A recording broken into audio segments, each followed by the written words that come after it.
Okay, you hear me? You know, technical problems happen all the time.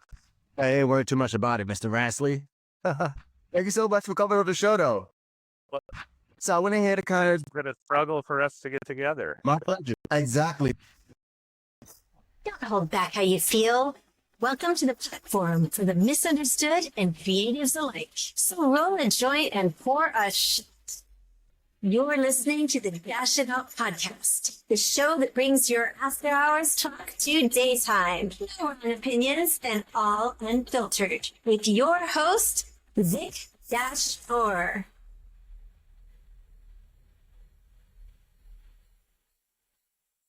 Just for clarity's sakes, can you go ahead and just tell everyone a little bit about yourself and what it is that you do? Sure. You want me to do that now? Okay. Well, I'm a retired lawyer. I'm the president of two different foundations. The Scientech Foundation of Indiana, which has a mission of funding science, technology, engineering, medicine, and technical arts through grants to programs throughout the state of Indiana, mostly for kids who go to summer STEM camps, but also to provide equipment for classrooms, particularly in schools with underprivileged kids. And then I'm also the president of the Basa Village Foundation, which is a very different foundation because it's, although it's a U.S. foundation, all of our work we do in a remote area of Nepal called the Basa area. And we've funded all kinds of infrastructure development in that area, to schools, a hydroelectric system, water system, a medical clinic. So sort of all the basic infrastructure that the village did not have before. So the first time I went there, which was in 2008, there was no running water, no electricity, not even any vehicles with wheels. Now there's a road that comes to the village.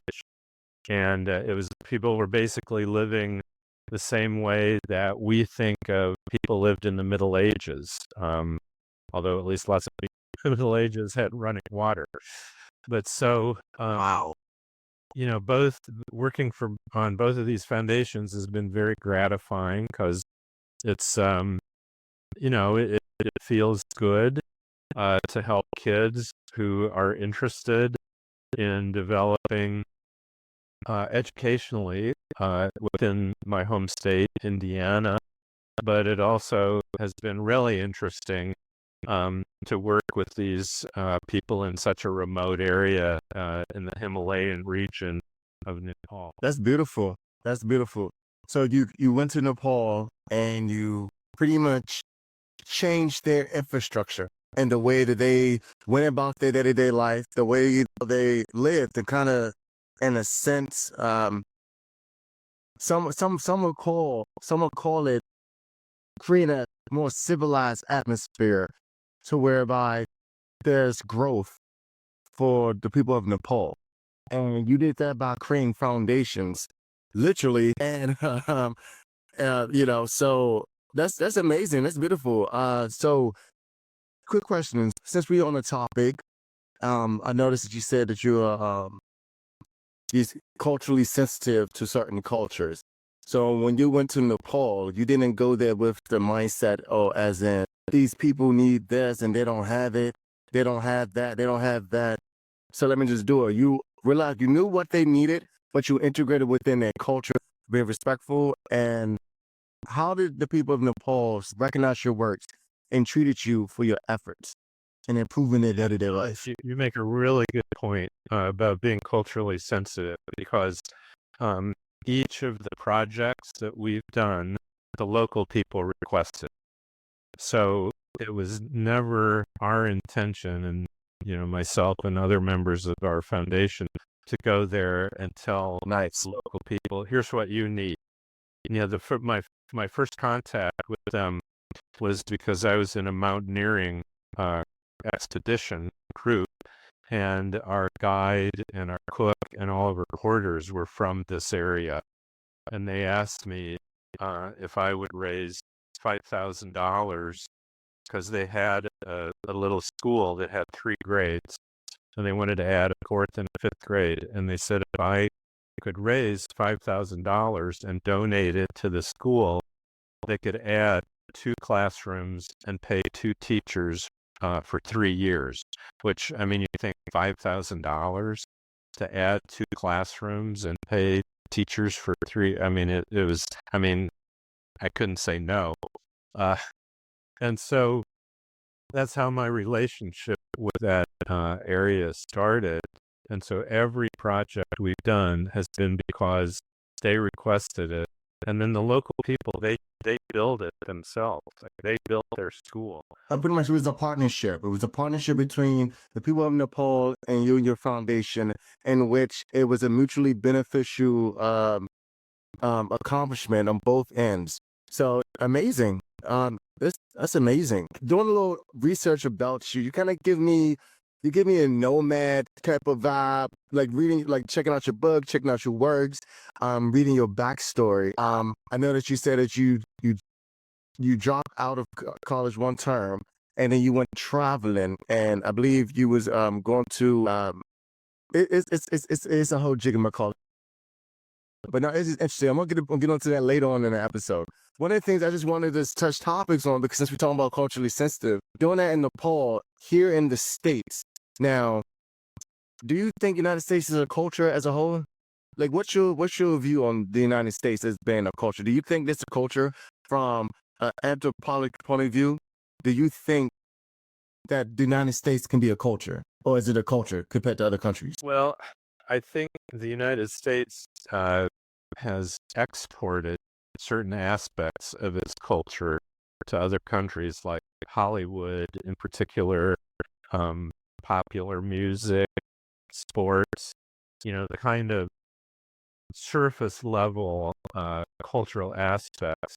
But I think the United States is just so diverse and so complex. It's got many cultures, and then many subcultures, which Nepal does as well. Any nation that's got, millions of people is going to have a lot of different cultures. But if, you're kind of the superficial superstructure of the national culture, yeah, I mean, the U.S. in a way has that because almost everybody is connected. I mean, we all, I shouldn't say all, but most Americans are on the internet or watch TV. I don't do that. I don't do those things. I don't be on social media. I don't be on the internet. I'm messing with you. Of course, I'm a millennial. Of course, we all have things in common as far as the internet. Sometimes we like to go out and eat. Sometimes we like to engage in foods that's probably not in our best interest. Now, from a cultural perspective, is that a United States thing? Honestly, it could be. I really feel as though the indulgent aspect is something that's typically very, very, very, very, very much associated with the United States. You hear stereotypes all the time about the United States, how we can be lazy, we can be self-entitled, we can be overly indulged. We kind of have this preconceived notion that it should be about us and no one else matters. So that's that right there. That's a preconceived notion that about the United States that some other countries and other people from different countries have, inadvertently said about the United States, either blatantly or maybe just behind the scenes. But don't get me wrong, because other countries do be talking mad shit about the United States, but sometimes they're not entirely wrong. That's the reason why I was kind of curious as to what was your view, like what was your view and outlook on the United States for someone who traveled from different countries, different cities. Like, what was your view? Like, and I don't know. I mean, my thing is, so what are some culturally sensitive acts that can be used within the United States that may be lacking supposed to within other countries? Well, I think one of the really interesting cultural issues in the United States is how the sort of the dominant culture of the United States, which has, traditionally been dominated by white men, becoming more sensitive within the last generation of the cultures of people of other ethnicities, other races, indigenous people. Like, for example, my high school mascot for our sports teams was the Redskins. Well, eventually, I think it was in 2013, the school board voted to stop using Redskins because it was considered inappropriate and insulting to indigenous Native Americans. And, so they changed the mascot. And that sort of thing has been happening over time. And I think your generation, the millennials in particular, have helped push that. I think my generation, the baby boomers, sort of started it. And I wrote a book that was focused primarily on the evolution of sensitivity towards Native culture, which is called America's Existential Crisis, and it's how badly U.S. government and pioneers and et cetera treated the Native people, but how we have evolved, and how we are doing better, but we still have a way to go. And I think that's true of racism, sexism, all the isms. We've certainly made strides in my lifetime, but that it gets back to being culturally respectful. We look different. We have different cultures, so. And the one thing that is very unique about the United States is we are a potpourri of different cultures because of our ethnic, racial diversity. We are the most diverse nation in the world, which makes us very interesting, but it also creates a lot of conflict. A lot of divide as well, because not everyone within the United States and even their predecessors had the same ideals as most, such as yourself. And it took a lot of anthropologists to really kind of put things into terms, into perspective, that made things a little bit more culturally sensitive. Because now they, even in media, now I feel like the light has been shed a little bit more on representation when it comes to those are within the African American community, those who are within the Native American community, those from all different types of tribes and walks of life. And as things really progress, I definitely can say maybe from your time, you say you're a baby boomer, from your time to my time as a millennial, I won't be able to really give you the exact answer because I wasn't able to go back, I wasn't born around that time to really be like, oh, see it evolve and develop, whereby you have. But for someone who is in this day and age, who still kind of slightly still experience, tiny microaggressions of causative racism from time to time, or even culture appropriation in a sense, that definitely happens. Now, culture appropriation in a sense, not just like utilizing somebody else's culture, this and that. No, it's like utilizing the culture, but slandering it, okay? I really feel as though culture nowadays it's like everyone got a piece of the cake nowadays. You got some of the people that's mixed with so many things. Everyone's a mutt nowadays. So to say like, oh, because you're white and I'm black, you can't wear, specific garments that's more catered to that of the African American community. Where nowadays you have a lot of people that have at least 1% to 2% African American in their genes. Just because the outer may come off as, European or Caucasian, nowadays it's kind of hard to really pinpoint, oh, well, what is culture appropriation and what is not. Because culture appropriation nowadays is someone's feeling the need to show light to other parts of their heritage that they may not have known. And it's a bit challenging. It's definitely a touchy topic in today's world, whereby probably back in your time, you can tell off the jump if something wasn't right, and if someone being mistreated or being discriminated against, or cultural appropriation was a real thing then, as far as we was talking about with the Redskins in your school, which is funny because I'm from D.C. D.C. football team is the Redskins, and they changed it, I believe, about a few years ago. They changed it to the Washington football team. I don't know why it took them so goddamn long to change it, but it wasn't until everyone. There was a huge debate on whether or not it should be changed. And the indigenous started stepping up. Potentials were signed, and then now Redskins is no longer Redskins. Now it's called the Washington football team. So I can definitely relate what you were speaking with that. But yeah, I mean, even in that time, the mascot was Redskins. That was brought to everyone's attention. Like, okay, something is not right here. Let's make a change about it. It's the small things that adds up, you know? So I'm not looking for everything to change drastically automatically, but sometimes good things take time. Sometimes things that start small can eventually grow with the patience and the nurture of time. So, yeah. Well, it's the microaggressions now are generally micro, whereas when I was younger, they were macro. I mean, for example, when I was a little kid, I remember driving from northern Indiana on a family trip down to Florida, and in the deep south, like seeing bathrooms that had, public bathrooms that still had signs, like one bathroom would be colored only, and another bathroom would have a sign, white, yeah. And I mean, that's in my, yeah. And so, I mean, the progress within my lifetime has been tremendous, but it's, now it's more subtle now. And when you see, somebody like Donald Trump, who got elected president, may very well get elected president again, God help us, using blatantly racist rhetoric, misogynist rhetoric.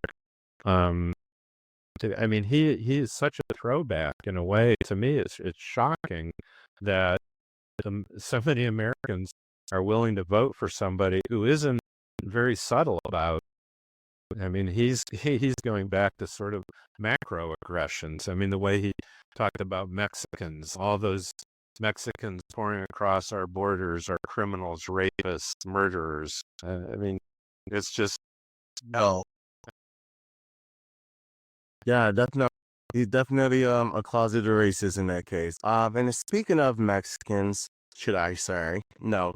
Speaking of the Latin community, not going to be like President Trump, those Mexicans crossing our borders. No, we ain't doing that shit. Not on this show. If anything, since speaking about the Latin community, so as you know, I'm originally from DC, but I'm now currently living here in New York. And as you know, New York is a sanctuary city, okay? And you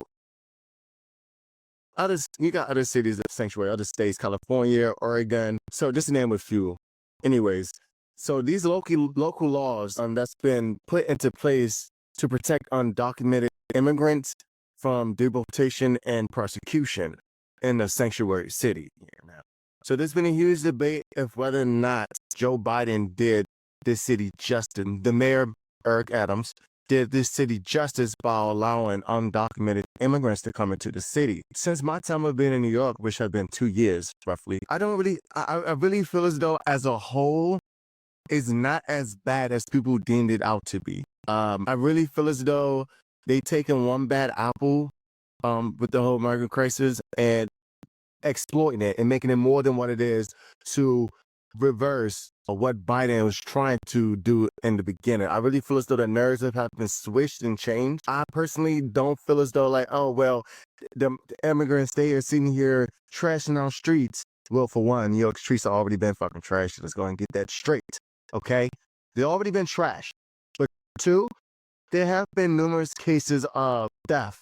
Okay, I believe an immigrant was in custody for potentially killing a tourist. I cannot confirm that, but I did read something and heard something in the news about that recently. As far as everything else, I mean, the way that they have them placed now is not even bad, honestly. You know, staying in hotels, you're getting money, even though you don't have a work visa yet, you're still able to get some type of government assistance now. But you have a lot of New Yorkers that are really wholehearted on getting them up out of the city. And believe it or not, most of them are Trump supporters. So it's like a whole Trump gang that kind of runs the streets of New York in a sense. And that gang is kind of going up against the migrant. So long story short, let's just simplify. What is your view on sanctuary cities, and do you think they are beneficial for Americans and immigrants alike? Well, it's something that's really interesting that's happening in Indiana right now. Our Attorney General just filed a lawsuit against the city of East Chicago, which is right, almost bumps up against Chicago, for being a sanctuary city. Because last year, the Indiana legislature passed a law banning sanctuary cities. And there's about 5 cities in Indiana that back when Trump was first, putting separating migrant families, putting them in cages, that kind of thing. About, I think it was 5, it might have been 7 cities passed local ordinance sort of declaring themselves as sanctuary cities. So the Republican legislature last year passed a law and said that's illegal. And so now the Attorney General is actually suing one of the cities. So it's right now in Indiana. It's a very hot topic. But, I think that our problems at the border have been terrible for a long time, has absolutely failed in its duty to pass rational immigration laws. There will always be lots of people trying to get into the United States through the southern border. And because the poverty south of us is so much greater than what it is here. The opportunities are so much greater here. So, of course, people are going to try to come here. We shouldn't have open borders and just allow anybody in. But the reality is the United States needs low-wage foreign workers coming in to do the jobs that Americans don't want to do anymore. I mean, in my neighborhood, I just rode my bicycle by a house that's having a new roof put on. All the workers up on that hot roof on a July day appear to be Hispanic. And I'm sure they are, because I had a new roof put on my house about 4 years ago, and all the workers were Hispanic. Why is that? Well, because white and black Americans don't want to do that kind of work. And the same with, workers. The farm workers in this country are by far mostly from Latin America, from, south of our border. And we need those workers, so we need a way to determine who we want to let in, who we don't want to let in, and because we don't want criminals to come in, and we don't want people to come that just need. We don't need just anybody, and that's the thing.